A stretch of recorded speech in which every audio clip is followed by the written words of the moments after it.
ఈ year budget 3,22,000 budget పెట్టుకున్నాం. అదే సమయంలో మీరు గుర్తుపెట్టుకోవాల్సింది ఇది మన చేతుల్లో ఉంటుంది. ఇక్కడ అందరం కూడా గుర్తుపెట్టుకోవాల్సిన అవసరం ఉంది. ఒక చిన్న ఎగ్జాంపుల్ ఇస్తున్నాం.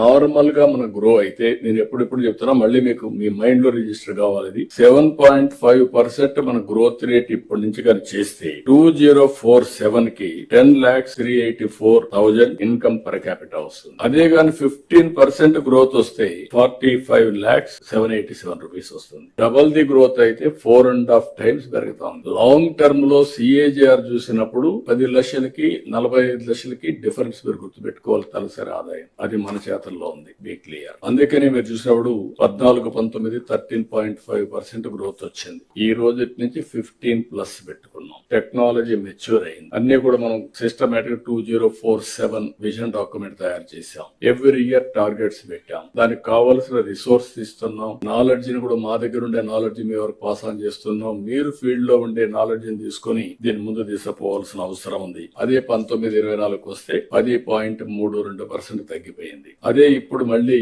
12.02 కు వచ్చాం. దీని వల్ల 2,66,000 రూపాయలు తలసరి ఆదాయం 23-4 ఉంటే ఇప్పుడు అది 2,98,000 అయింది. దగ్గర 32,000 పెరిగింది. అదే 15% అయితే ఇంకా దీన్ని డబుల్ అవుతుంది.